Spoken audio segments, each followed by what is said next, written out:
नमस्कार, मैं डॉक्टर रवि राय आप सभी दर्शकों का हार्दिक स्वागत करता हूं।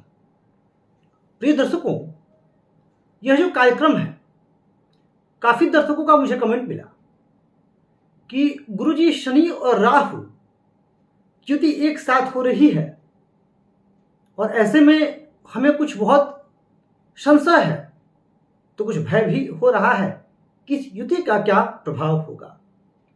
हालांकि शनि की राशि परिवर्तन पर मैं पूर्व में चर्चा कर चुका हूं, पर इस शनि और राहु की युति का क्या प्रभाव होगा विश्व पर और 12 राशियों पर, यह कार्यक्रम आज इसी बात को लेकर के है।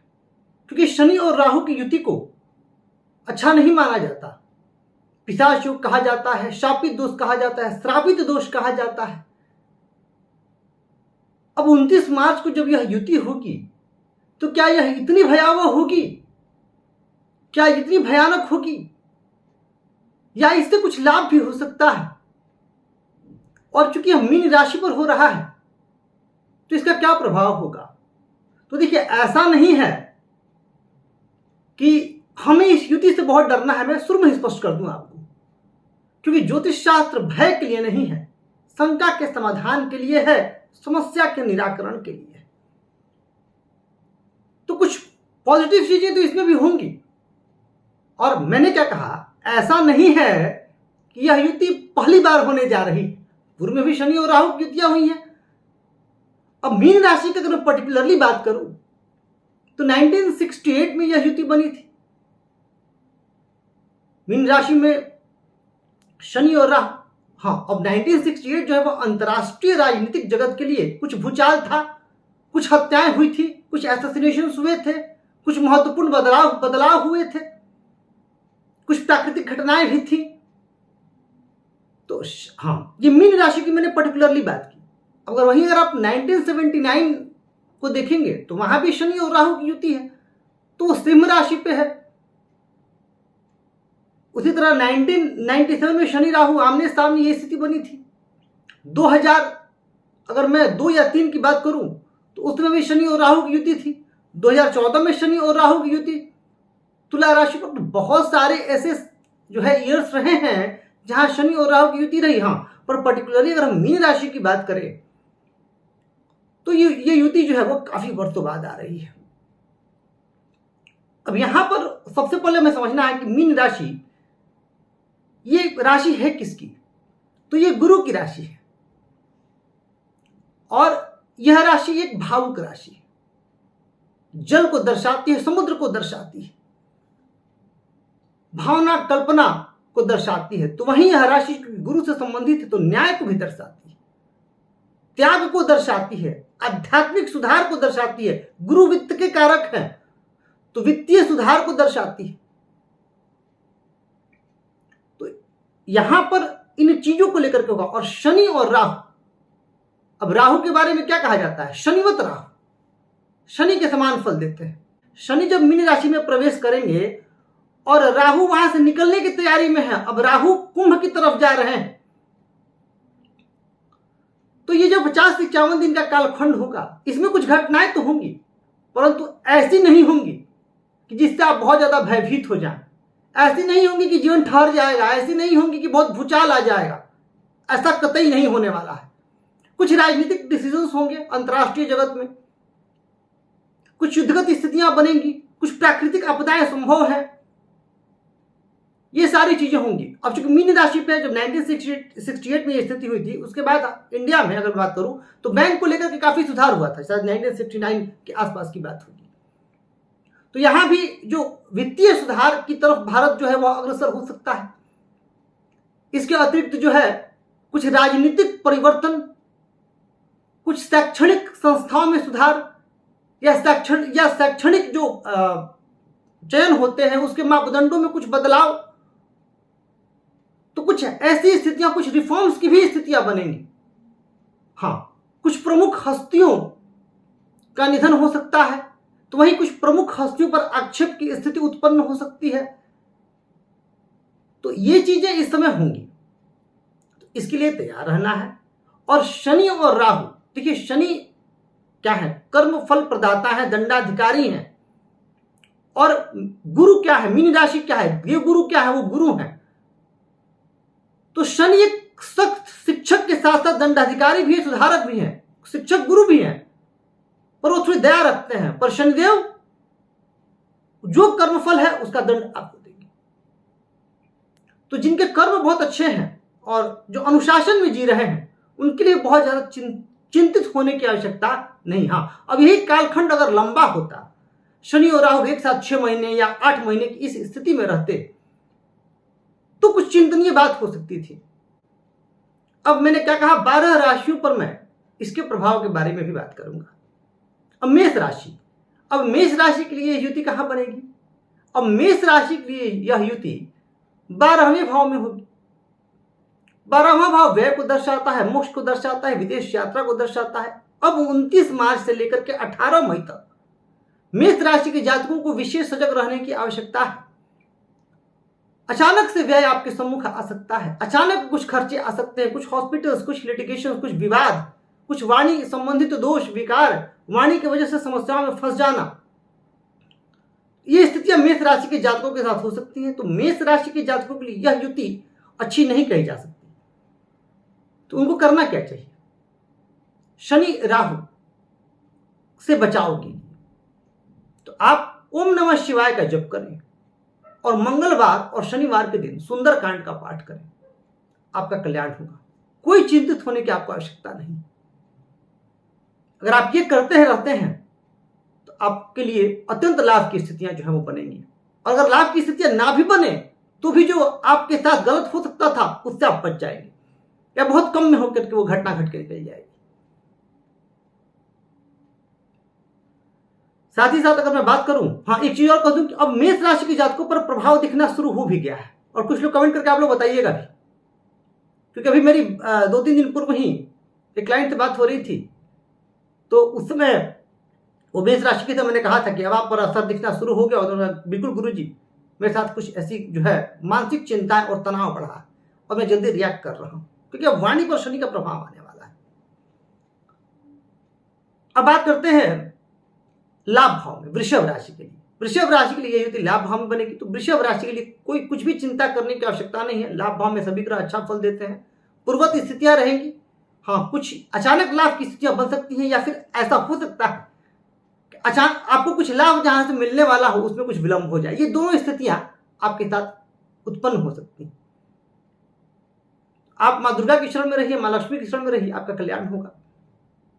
अगर बात मिथुन राशि की जाए तो मिथुन राशि के लिए 10वें भाव में यह युति बनेगी। अब मिथुन राशि के जातकों के लिए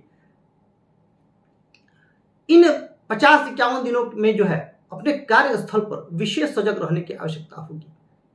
कार्यस्थल पर आपके विरुद्ध कुछ बातें हो सकती हैं, आपके खिलाफ आपके जो उच्च पदाधिकारी हैं, आपके बॉस हैं, उनको भड़काया जा सकता है। आप स्वयं अपनी बातों से कई बार अपने लिए समस्या खड़ी कर सकते हैं। और डिसिप्लिन रहिएगा और टाइम पे ऑफिस जाइएगा, टाइम पे आइएगा और बिल्कुल गंभीर रहिएगा, कम बोलिएगा, ज्यादा काम कीजिएगा और जो है ऑफिस पॉलिटिक्स से आप दूर रहिएगा। इस 50 से 51 दिनों के बाद आपके लिए स्थितियां अनुकूल बन जाएंगी। इन दिनों में आपको सावधानी रखनी है। हनुमान चालीसा का प्रतिदिन पाठ करें और साथ ही साथ श्री गणपति अथर्वशीष का पाठ करें और भगवान श्री गणेश को दुर्गा प्रतिदिन अवश्य अर्पित करें। इन 51 दिनों आपका कल्याण होता रहेगा। अगर बात कर्क राशि की जाए तो कर्क राशि के लिए युति भाग्य भाव में बनेगी, यानी 9वें भाव में। अब कर्क राशि के जो जातक हैं,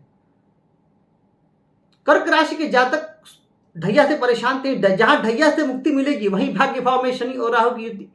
तो आपने जो एक्सपेक्ट किया है कि अब मेरा काम बनने लगेगा, मेरा काम सुचारू रूप से चलेगा, इन 51 दिनों में उतनी आपको सफलता नहीं मिलेगी, यानी भाग्य का उतार चढ़ाव बना रहेगा। आप जो एक्सपेक्ट कर रहे हैं भाग्य पक्ष से अब मेरा भाग्य साथ देगा, वो वस्तुतः आपको जून से जो है वो उसका असर दिखाई देना प्रारंभ होगा, क्योंकि भाग्य भाव में ये युति बनी हुई है। तो कर्क राशि के जातकों को प्रतिदिन ओम नमः शिवाय का जप करना चाहिए, सोमवार का व्रत करना चाहिए और साथ ही अगर संभव है तो इन्हें शनिवार के दिन दशरथकृत शनि स्तोत्र का पाठ करना चाहिए। इससे इन्हें काफी लाभ जो है वो मिलेगा और इनका बचाव होता रहेगा। मानसिक तौर पर परेशान रहेंगे कर्क राशि के जातक। और इन 51 दिनों में कर्क राशि के जातक अपने जीवन साथी से जो उनका संबंध है वह कुछ गड़बड़ होगा, अनुमन की स्थितियां उत्पन्न होंगी और मानसिक तनाव बहुत रहेगा। तो कर्क राशि के जातकों को जो मैंने अभी उपाय बताया है वो उपाय करना चाहिए। अगर बात की जाए सिंह राशि के जातकों की, तो सिंह राशि के जातकों की यह अष्टम भाव में बनेगी, तो इनके लिए यह ठीक नहीं है। जैसे मैंने मेष के लिए कहा था, बाकी लोगों के लिए सामान्य है। जैसे कि मैंने मेष के लिए बताया था कि कुछ परेशानियां आएंगी, वैसे ही सिंह राशि के लिए, क्योंकि अष्टम भाव आयु मृत्यु का भाव और यह अचानकता का भाव है।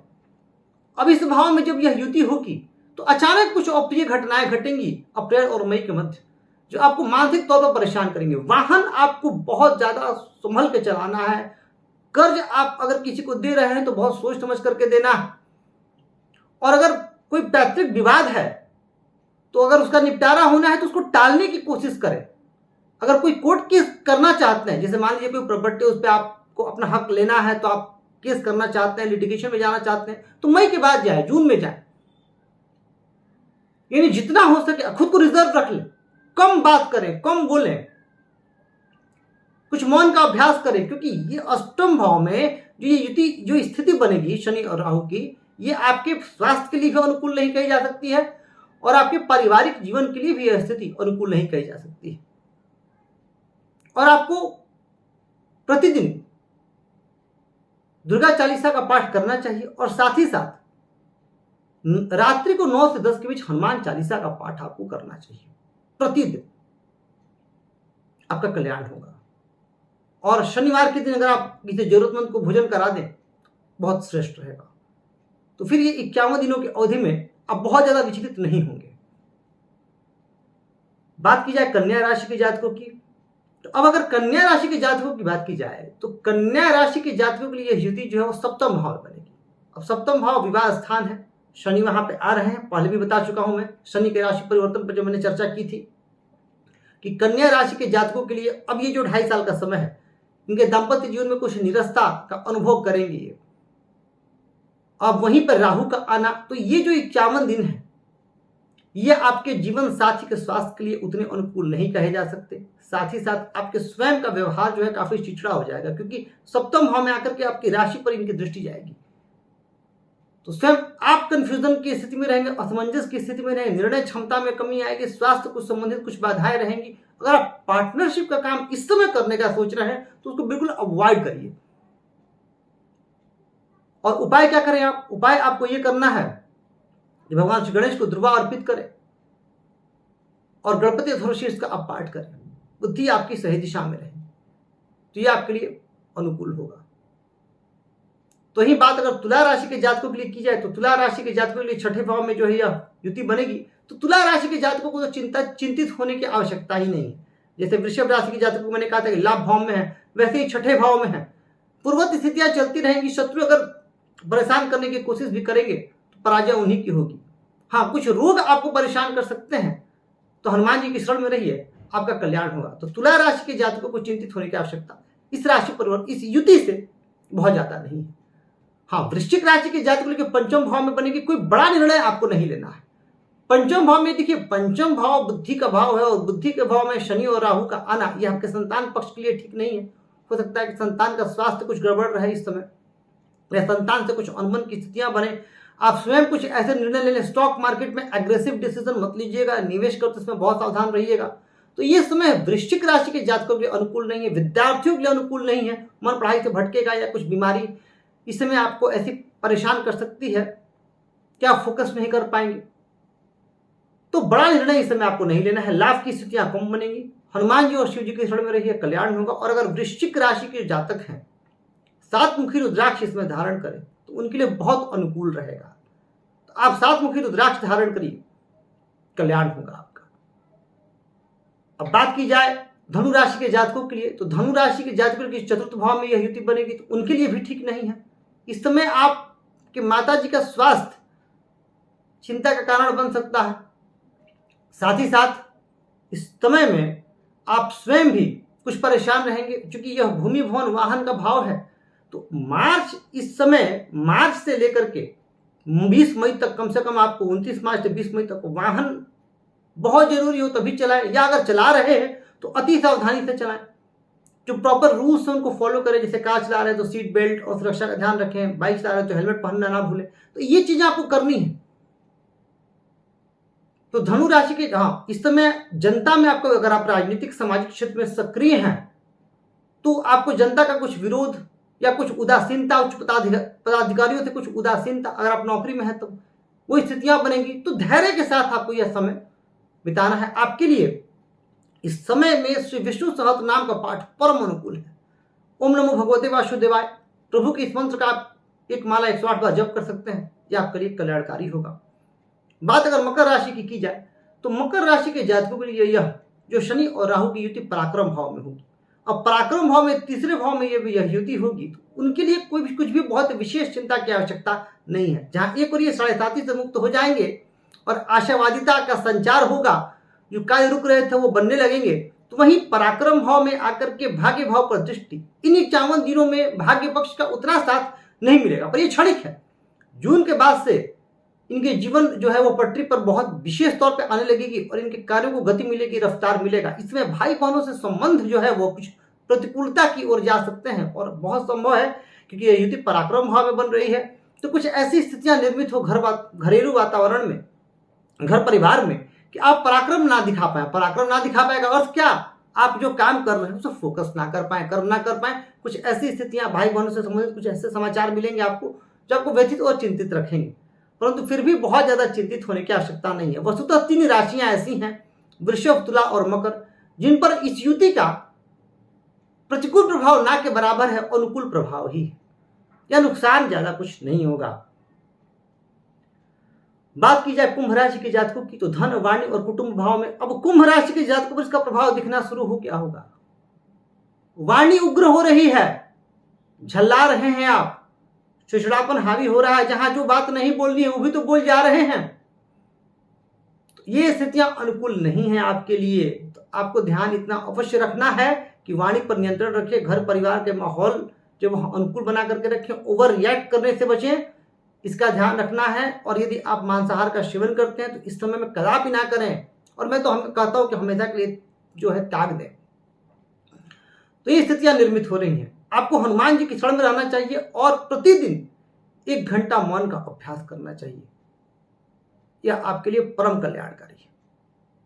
और हनुमान चालीसा का पाठ, सुंदरकांड का पाठ, बजरंग बाण का पाठ, जो भी आप सुधार से कर सके वो करिए, आपका कल्याण होगा। अगर बात मीन राशि की जाए तो मीन राशि के लिए लग्न में यह स्थिति अच्छी नहीं है। मीन राशि के जातकों का स्वास्थ्य प्रभावित रहेगा, कार्य प्रभावित होगा और मन में चिड़चिड़ापन रहेगा, भ्रम की स्थिति बनेगी, असमंजस की स्थिति बनेगी। मीन राशि के जातक इस समय कोई बड़ा निर्णय नहीं लेंगे और अगर कहीं व्यापार विस्तार का सोच रहे हैं, पार्टनरशिप में आने का सोच रहे हैं तो उसको भी अवॉइड करेंगे। मीन राशि के लिए यह युति ठीक नहीं क्योंकि उनकी राशि पर ही है, परंतु हाँ, यह आपके आध्यात्मिक बोध के लिए, आत्मचिंतन के लिए, आत्म सुधार के लिए बहुत अच्छा है। और कुछ ऐसी घटनाएं घटेंगी जो आपके आत्मचिंतन और आत्मबोध का कारण भी बनेंगी। सप्तम भाव पर दृष्टि जीवन साथी से संबंधों में भी कुछ प्रतिकूलता को दर्शा रहा है। जीवन साथी का स्वास्थ्य खराब होगा। तो मीन राशि के जातकों को भगवान श्री विष्णु की शरण में रहना चाहिए, ओम नमः शिवाय का जप करना चाहिए और प्रतिदिन, मैं तो कहूंगा कि इन 51 दिनों में अगर संभव है और आपको करना भी चाहिए तो आप सुंदरकांड का पाठ करें, यह आपके लिए परम आवश्यक है। तो प्रिय दोस्तों, ये हमने समझा कि मीन राशि पर शनि और राहु की युति का क्या प्रभाव होगा। और कहूंगा आपको कि आप इस वीडियो को ज्यादा से ज्यादा शेयर करें ताकि जो लोग डरे हुए हैं, देखिए मेरा उद्देश्य क्या है, आपके मन से डर को निकालना, भ्रम को निकालना, संशय को निकालना। जो लोग डरे हुए हैं उनका डर दूर हो। और जिस तरीके से आप लोग का प्यार और स्नेह मिल रहा है, मैं हृदय से आप सभी के प्रति अपना आभार व्यक्त करता हूं और कहूंगा इसी तरह चैनल को सब्सक्राइब कर और वीडियो को लाइक और शेयर करके हमें अपना प्यार और स्नेह देते रहें। मन में कोई प्रश्न हो तो संदेह ना करें, संशय ना करें। अभी जैसे हमने एक निःशुल्क जन्म कुंडली विश्लेषण जो है अभी 1-2 दिन पूर्व ही मैंने जो है चैनल पे आया है, प्रश्न का भी आपका उत्तर देता ही रहता हूं। तो लगातार जुड़े रहें, आपके प्रश्न का भी उत्तर दिया जाएगा, आपकी कुंडली का भी विश्लेषण किया जाएगा। मैं आप सभी के स्वस्थ, सुखी, समृद्ध, यशस्वी एवं दीर्घायु जीवन की कामना करता हूं। इस कार्यक्रम में बस इतना ही। धन्यवाद।